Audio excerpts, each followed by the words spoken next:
Welcome, everybody. It's time once again for the next chapter with Charlie Hedges as he explores turning the page on his life and yours.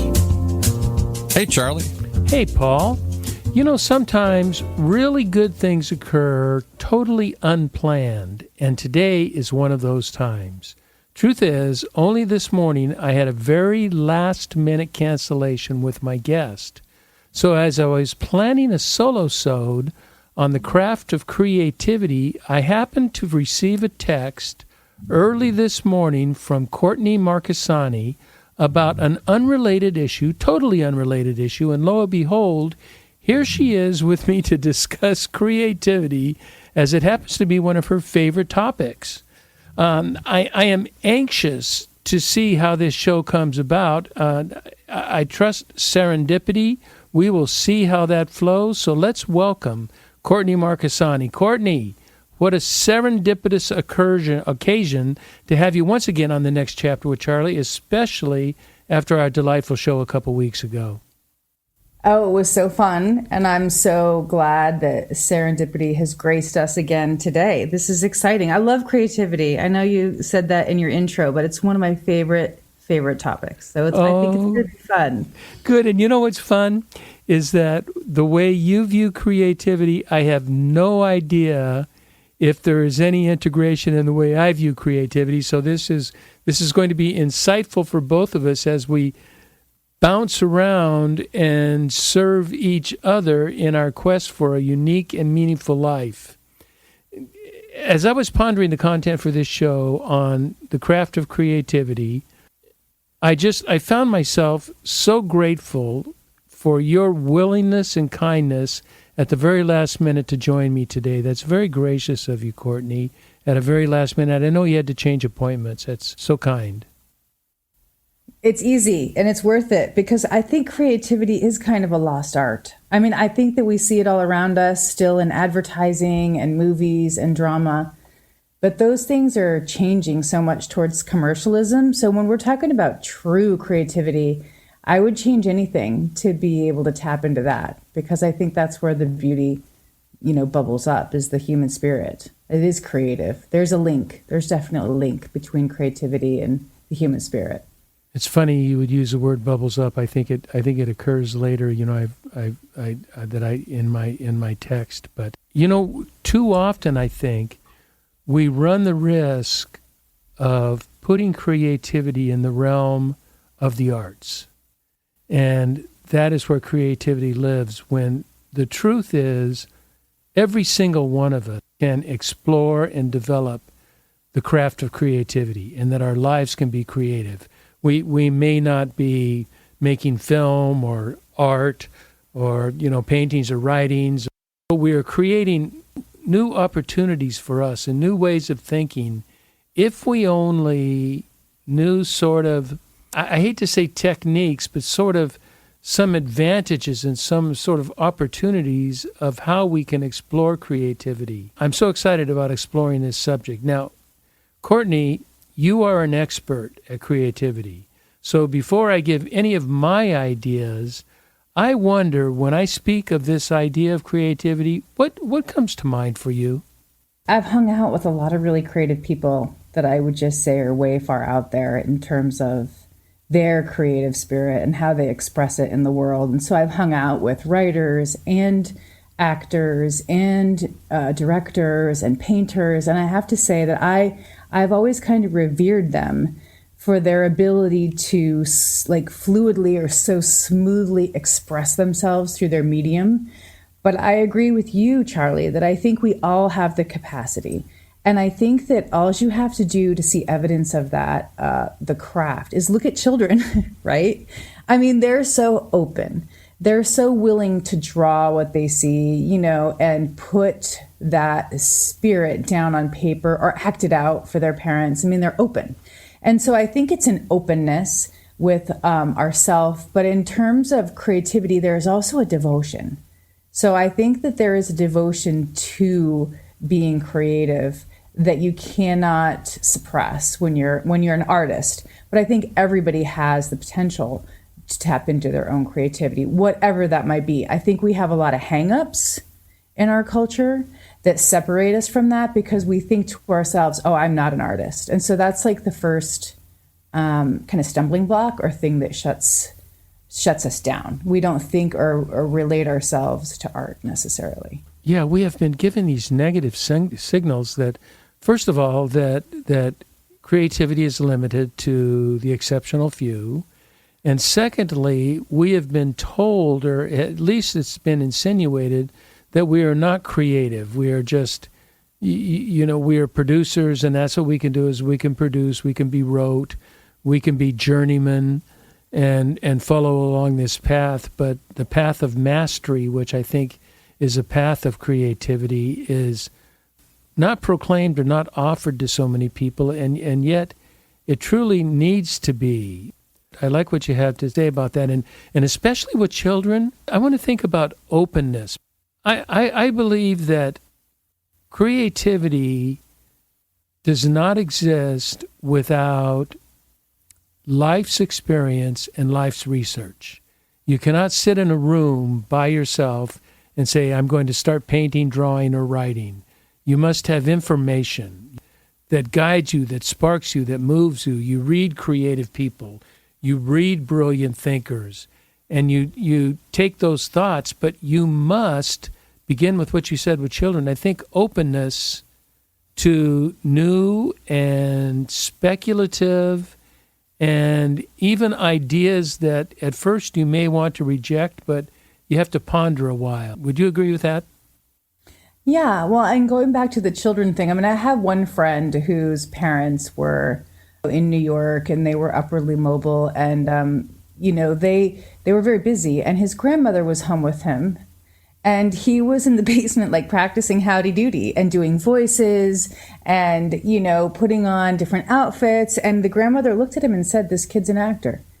And he was open, right? Had that willingness and that braveness and that courage to take on voices, forms, whatever he's experiencing. And so you do tend to see that openness, the inquisitiveness, the desire and that devotion I was talking about within the artist that starts in childhood and it just never kind of gets extinguished. But I think we're all capable of that openness, of taking on roles, of tapping into our deeper self and letting that language bubble up in different ways, whatever way it might be. I think that there is maybe a difference between talent, when you see people who are able to do that pure form of creativity, and that's called talent. And then, like you said, it's a mastery that evolves through practicing and shaping the art and honing it. But I do believe we all have access to it. Yeah, I so agree. I'm thinking, as you're talking about, my son didn't have that sort of artistic, like playing characters. But you know what he would do is that he would spend behind a sofa, in between a sofa and a wall, and he would spend, Courtney, I'm going to guess 2 hours playing with dinosaurs. And he was in an entirely different world. He had no idea what was going on. He didn't hear what we were doing. There was no attention to it. He was in a world of his own. Is that not sort of a creative venue for him in that he's in a flow, he's in another world? And I think that helped him be sort of open to new ideas and new experiences and unafraid to sort of stretch his limits. Oh, definitely. Anything you have access to. It could be dinosaurs. It can be, it can be shapes. It can be houses that you construct, forts that you can, construct in your backyard, or even just being in nature and talking to the trees is a form of creativity. So I think that there are a lot of what we would say judgments, or associations about creativity, but it can take so many different forms. I love that example of your son, because it can be anything, really. And time does seem to drop away. And that's the other thing about creativity, is when you get into that state, it is like time falls away. And you can just be in that mode, that creative mode, for hours and not recognize It just passes and you don't even know. That's one of the indicators for being in a truly creative state of mind. And your emotions, that's the other part, is the feeling. You get encompassed of that ecstatic feeling of whatever you're doing. And it's an energetic, like an inexhaustible source, creativity. That's kind of the way I like to describe it. It's an inexhaustible source that we can connect to, that flows through us. But what flows through us is not necessarily the product that we call creative or being creative. I like to look at it as that source flowing through us is creativity. That might make my opinion about it a little different from other people. Oh, gee. Well, in my mind, we are simpatico in that, and you use a verb that I like a lot, and we refer to it in athletics, refer to it in writing and painting, and a very common verb is flow, is that we catch into, we get into the flow, and the flow consumes us and takes over, and that's what's happening very naturally in a child. But I think one of the things that can be damaging to creativity and flow is, I'd like to say I hate to say it, but I don't hate to say it, and I think that's formal education. Formal education is so rote, so right and wrong answers, yes and no, check the right, A, B, C, multiple choice. And there's not an in-between. I was never good at multiple choice not because I said I don't believe in all of them, and I don't believe the right answer lies in all of them. I believe there is a right answer in every one of them, dependent upon the context. If you give me a context, I can show you why answer B is equally as good as answer A, and yet I'm not allowed to think that way. I have to think my choices are limited, and that is a destructive element to creativity and flow. Oh, I don't hate to say it. I totally agree with you. I think the education system totally shuts down creativity. I mean, you can see its progression. There's less funding now for the arts and humanities than there ever has been before. I mean, I went to a liberal arts college and got my psychology degree, and I was really grateful for that. A lot of people kind of look down on the Bachelor of Arts because it's less scientific, but I was exposed in my education to art appreciation, and social aspects of art and humanity and how important those things are in our art history. And so I was really grateful that I was able to get a degree that incorporated all those facets of art and appreciation of art, because it gave me a well-rounded education within the education system. But I recognize how rare that is now and looking back, and that's not the case. And so you might have amazing creativity, and it just gets completely shut down through the left brain, logical education paradigm. I totally agree. Yeah, I think we need to go back, and embrace, good art appreciation. So at least young people have exposure to the arts and they could recognize them in themselves. At least that would be a good start. I think the arts are a prime example, but I'm always fearful of limiting it to the arts. I think one of the things we're talking about is in hemispheric brain thought, and that's from being able to access the right brain in a left brain culture, in a Newtonian paradigmatic culture of defining things strictly and precisely, rather than this in-between. You never know. There's curiosity. There's wonder, and there's a beautiful view of the wonder of life, of the beauty of life, of the integration of life, of the yin and the yang, of the animos and anima, that they are not separated, they are integrated, and when we get into the integration, then we have room for creativity. If we live purely Newtonian, there's not a lot of room for creative growth, because it has to be structured and proven, and many times creativity is not proven until somebody comes up with something very unique and unusual, and whether it's scientific, it's artistic, or it's just in the way that I live my life. I live my life not structurally, although I have structure. I'm not denying the essential nature of structure, but there also needs to be a heartfelt, warm embracing of the wonder and the beauty of life. Yeah, I love what you're saying about the right and left brain hemispheric synchronization. Because the more they start to study the left and right hemispheres in individuals who show more connections between the hemispheres, they show that they are highly creative. They are highly intuitive. It does seem to be, in a way, though, kind of a lost art, like what you're talking about. And before the call, we were talking about language and how creativity does show up through language and structures of thought. And so that's kind of where I go with the right and left hemispheric connectivity, because both hemispheres have language, right? But it's the way that the hemispheres perceive language.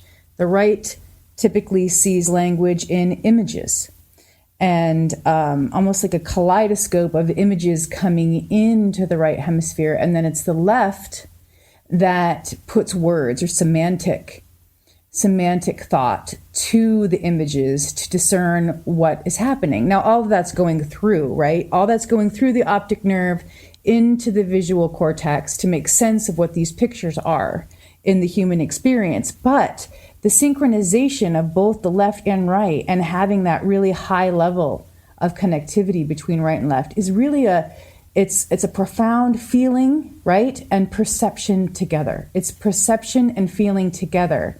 And then when you add language into that, it's like this magical linguistic fireball for the individual, because it's just flowing through them. And the left and right hemisphere seem to be integrated in a way that they have more creativity. I mean, that's been shown in studies. I love that. And you know what seems to me, we have a temptation to define and to narrow, and there is both in left and right hemispheric brain thought a tendency to want to define what that image is, define what that knowledge is, and sometimes it's better to say, in my opinion, it's better to say that's really interesting information, but I have no idea how to apply it and what it means today.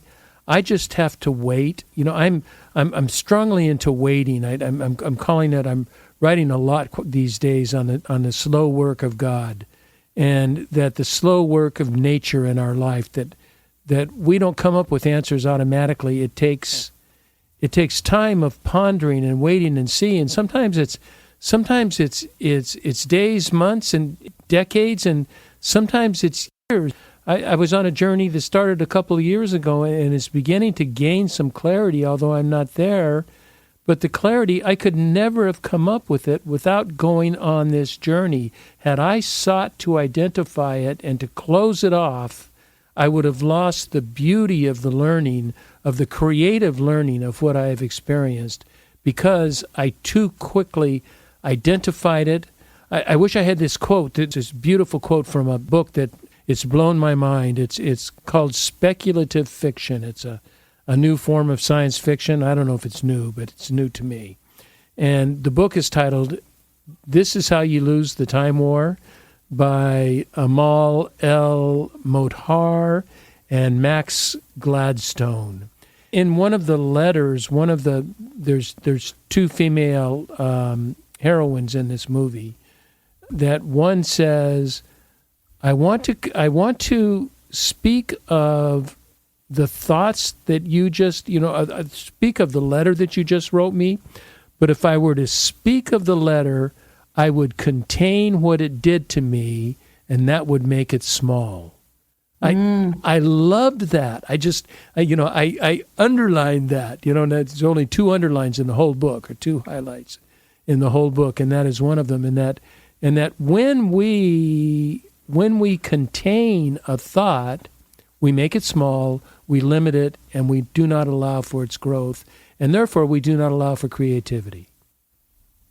Well, and I think what you're talking about, the slow forms, the slow process, is in such contrast with what we're experiencing now. I mean, there was a time where things were slower at a slower pace. I mean, I grew up on a farm, so I can relate, to what you're talking about, that slower pace. I mean, we all had chores, we all had things to do. It's not like we weren't busy doing stuff, but it seemed like it was a slower pace. And I feel like that is in direct contrast to now, where everything's on demand. I mean, there is even, access to movies on demand. So it's like this new technological society is in direct contrast of like slow thought, slow movement, slow journeys, innerscapes, inner discoveries. It's all seems to be mass marketed, mass produced. How can we be more competitive, especially with creativity? I mean, creativity is not lost in these environments where it's totally commercialism and production, and it's there, but it's such demand and being driven. Here's an example. I was talking with a young woman recently, very creative herself. She's a writer. She's in her mid-20s. She's produced a couple scripts already, but, they weren't able to be produced. She took them to Netflix and a couple other places. But she and I were talking, and she told me about this dream that she had. So I think this relates to, what you're talking about, Charlie, with the inner creativity. So she tells me about a dream that she has where there's like these Nordic gods, these epic Nordic gods. She sees them, she sees their brands, right? They're like Celtic type of brands on their weaponry. And there's this huge mythic dream about the dragon of time, is what she called it.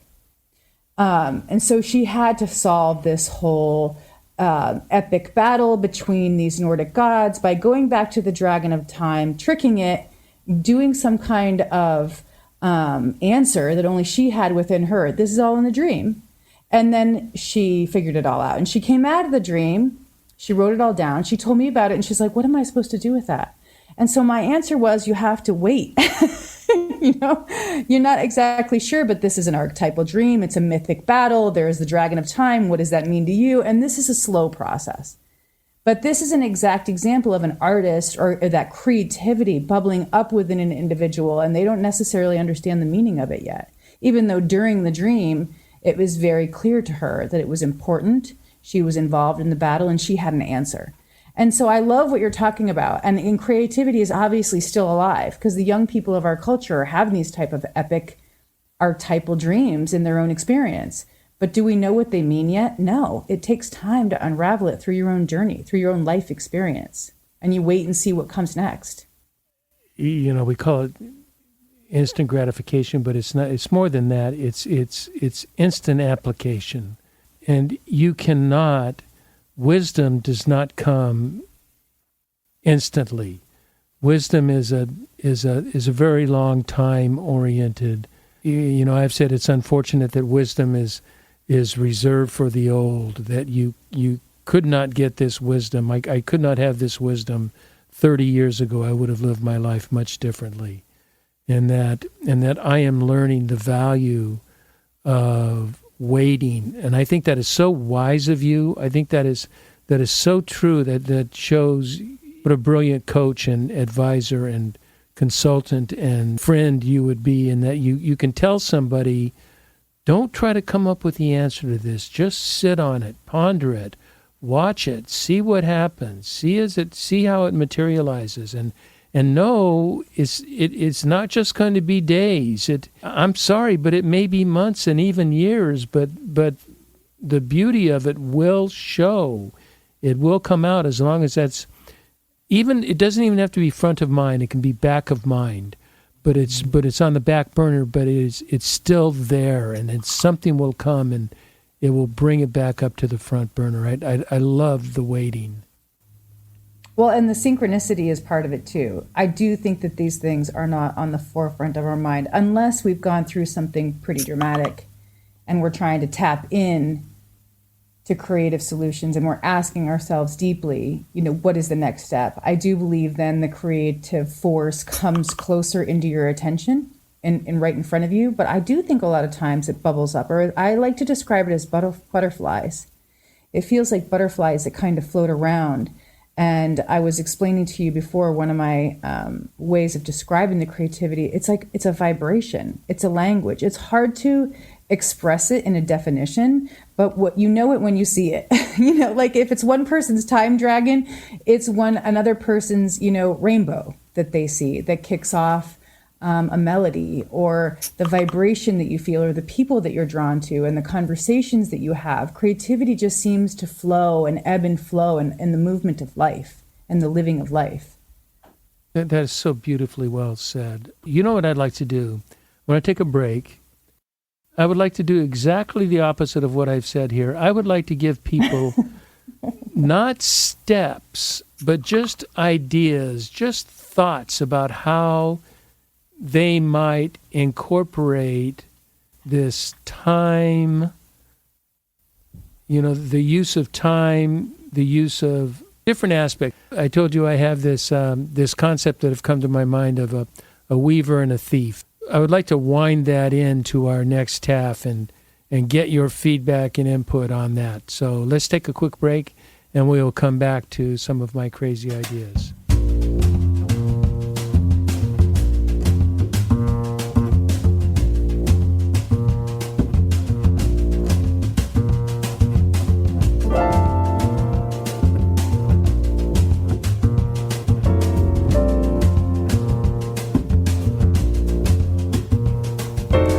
Hi there, this is Charlie Hedges, and you're listening to The Next Chapter with Charlie and my oh-so-special guest, Courtney Marchesani, who is a spiritualist. She talks about divine spiritual activity in your life, and she is a creative, hungry for creativity in life, and she has so many wonderful views, and as we've seen in the first half now, we're going to take the second half, and creativity has been part of my thinking in the last few days, and I want to bring up some of my ideas, and I want to get Courtney's feedback, support, or if she disagrees, I'm very open to that. So let's begin with this. For me, I don't know that I see creativity as this one-time insight, divinely inspired revelation. I see it as something that is nurtured and developed over time. I don't see the divine, the muse necessarily coming in and giving me a whole brand new idea that I have not been nurturing. So I am inclined to understand creativity as a developed craft, as opposed to some kind of divine or otherworldly revelation. Now, I most certainly believe in divine revelation, but only with the diligent work of what I like to see as feeding the divine seed. I believe our creative insights are the result of what we nurture. So I have two metaphors, and then I want your feedback, Courtney. One metaphor is I believe in the muse, but I believe the muse is a sister, a hungry sister that requires feeding. I need to read, I need to study, I need to be open-minded, I need to be information gathering, and I'm taking time to ponder all these new metaphors, all these new inputs, and the muse will use all of these inputs and then integrate them with my thoughts. Because if I'm not doing that, I'm not giving the muse anything to work with. I'm giving the muse, all of a sudden, give me this brand new idea I've never thought before. Well, the muse doesn't seem to respond that way in my life, maybe in some lives. That's one metaphor. The second metaphor is I also see creativity as a seed that is planted in fertile and tilled soil, fed and nurtured with diligent care, and then will grow to a plant that we can use. So there is this collaborative effort between me and creativity in that I am feeding it, I am open-minded, and at the same time know that I'm going to get clarity many times outside my own mental framework. How do you respond to that? Well, I don't think they're mutually exclusive. I don't know that if we're going to call it a divine seed, that's being planted, I look at that more as being rooted and very grounded in reality, metaphorically, and that we nurture it with water and food and the growth cycle. And so I don't necessarily, to me, that's kind of a uniform process, whereas I feel like with the muses and the divine spark and the sisters, the lights, the lamps of illumination that are within us that artists usually talk about, where they go in those moments that seems kind of mystical and exclusive to them. I'm not sure those two ideas are mutually exclusive. So I wanted to just ask you that before I go into what I feel are maybe the differences. Are you saying they are mutually exclusive, or are you saying they overlap? I say absolutely they overlap. Okay. Yeah, they overlap. Okay. They're just two different metaphors. We have windows of thought. We have layers of thought, windows of thought, and these are just two different layers of thought, but both are, in my mind, both are extant. Yeah, and I think they're processes, okay? So I think that there are processes that we use. Sometimes I feel creativity drives the process. I don't necessarily know that we feel that we're using a process, but I think that the way creativity hits us, sometimes it feels out of the blue or like a thunderbolt. And it does feel divine in the way that it occurs. But then there's the trickling, right? The eddying. It seems like, it's more fluid, that we're feeding creativity, and it kind of pulls up in a way, and it does feel fluid. And I do think that that also falls under kind of another kind of a process where we're providing structure for it.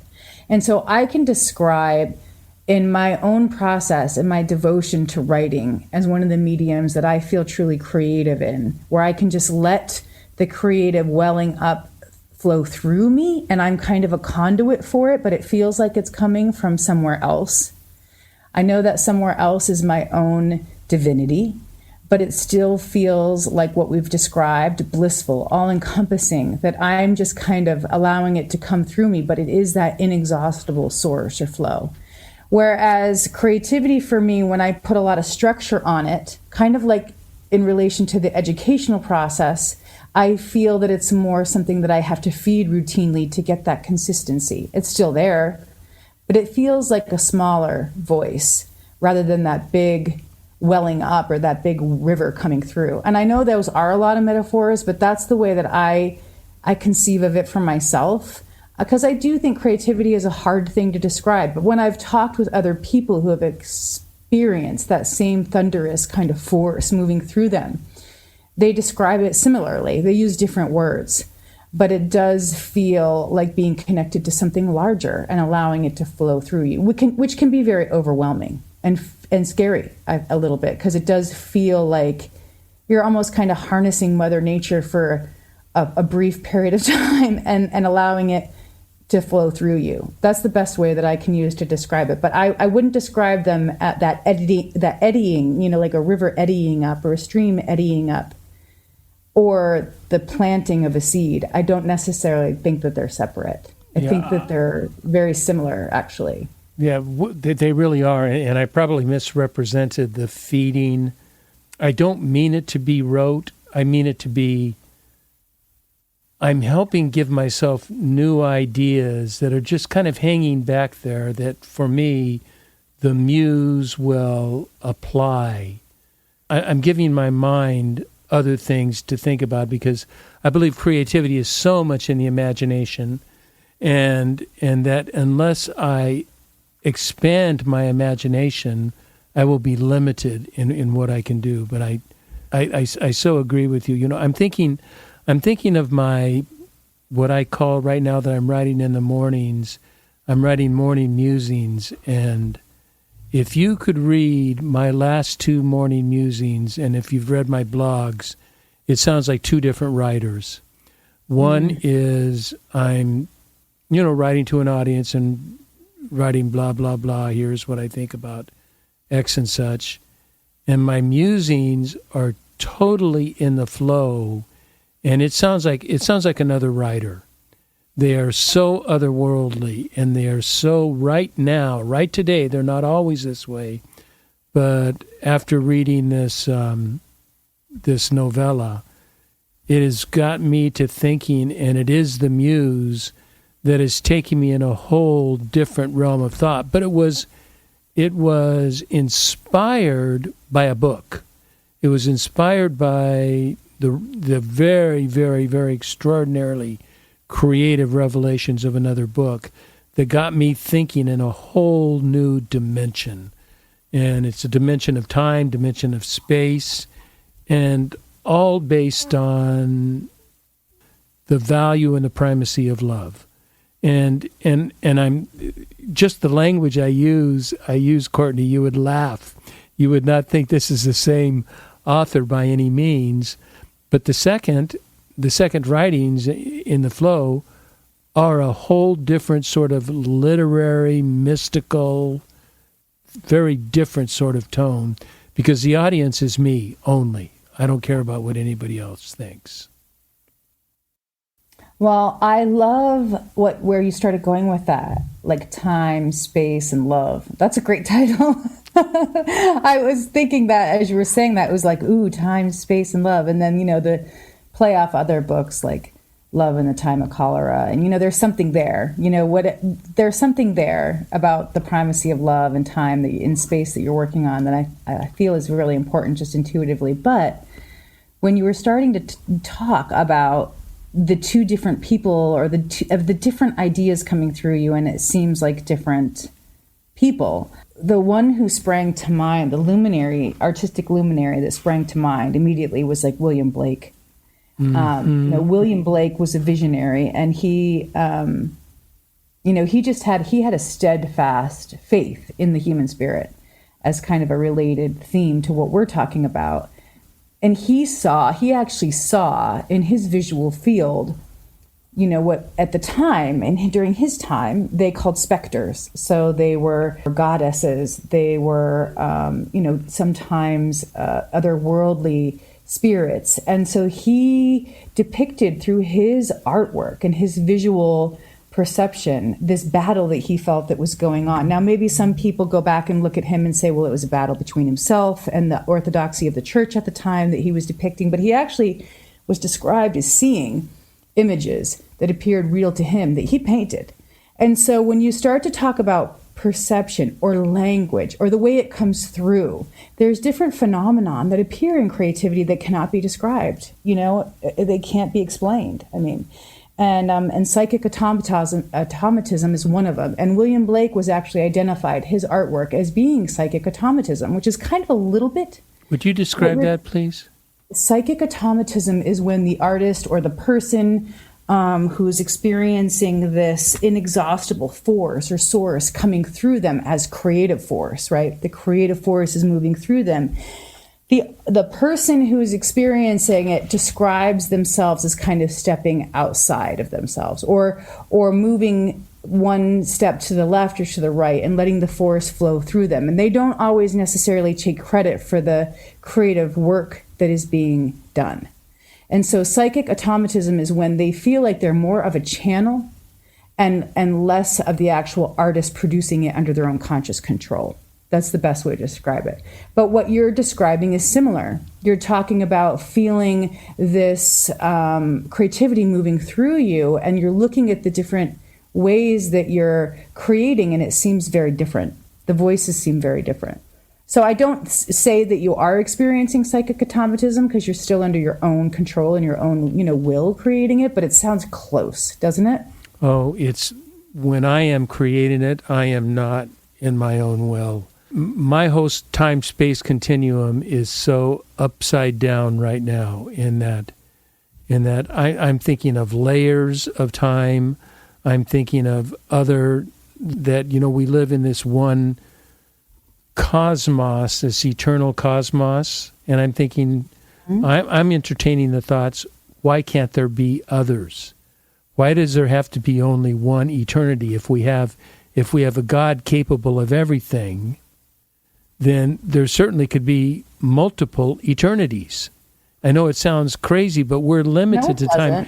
We're limited to time and space, so we can only think in one eternity.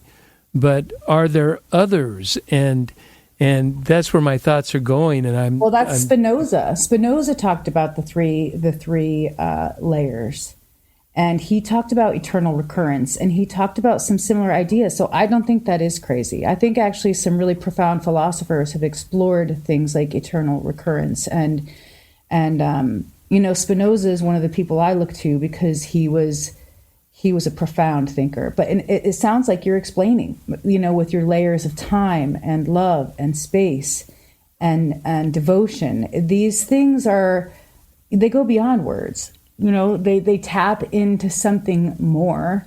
And just quickly before I go and phase into another topic, the other person who I was thinking about when we were talking about, the specters that kind of appeared to William Blake, and then how he transformed them, the images that became alive for him during his creative art, was the other one I was thinking about was Alma Drawings.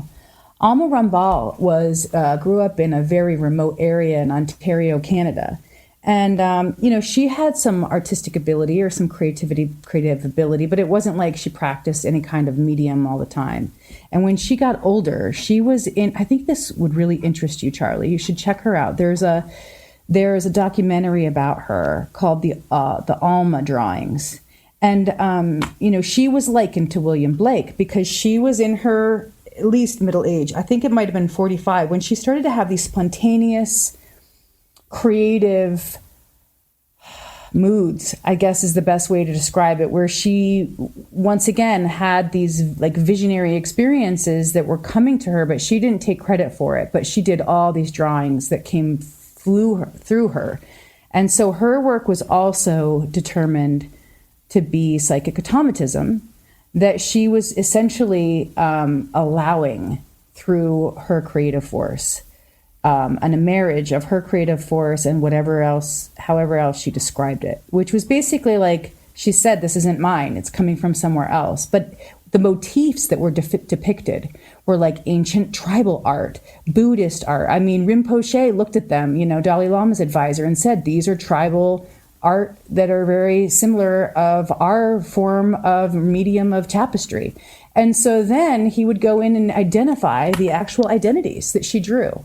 Now, she only knew the Bible. She didn't do any kind of cross-cultural comparative study of other religions. But it's the similar kind of thing where you see this time, space dissolve, right, with the creative process, and something comes through.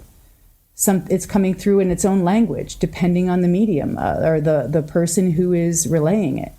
Oh my goodness! You just described me, because in this novel that I've read, in this speculative fiction, this is not a Christian book. There is nothing mentioned of God in it. But as I completed the book, it was the best portrayal of the eternal love of God that I've ever read, that is so consistent with Scripture.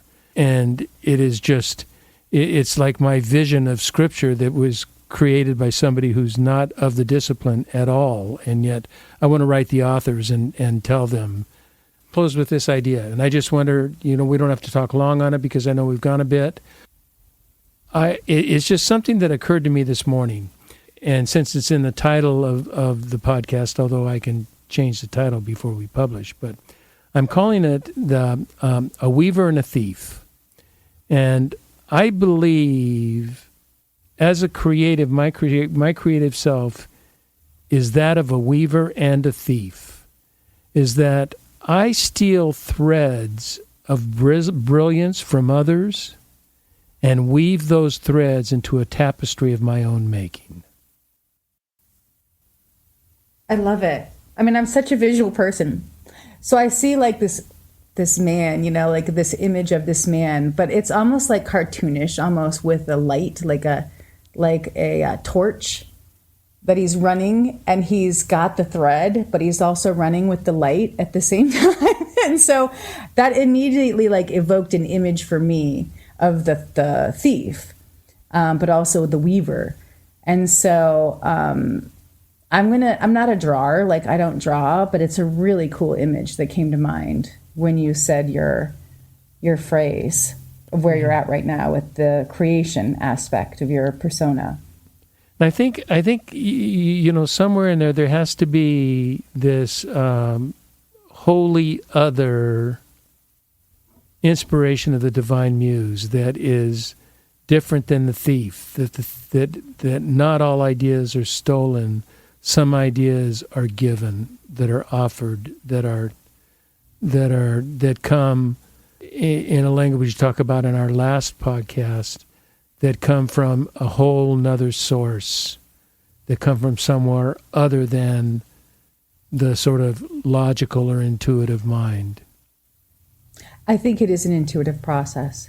I mean, I've been like reluctant to say it because I don't want to be cliche, but a lot of researchers link creativity and intuition, and they call it creative intuition. I mean, it's been studied in corporations and corporate movements on how to tap into this thought process, because intuition is essentially this shortcut where you get this sudden arrival of comprehension. Now, that's legal or corporate speak for inventiveness, but when you put it into the realm of creativity, this is the language of the creatives. They don't need those labels. It comes to them in moments of inspiration. I mean, it is literally in spirit. Being embodied in spirit in those moments it's completely intuitive process, and it is a lost language. It is a lost art. But I love a weaver and a thief. It evokes so much, and it's very curious. It really gets you curious about what's going to happen next. And I like the idea of not going to that. It's kind of shameful, in the artistry world that we steal things from other people, but all artists are stealing from everybody else all the time. We are.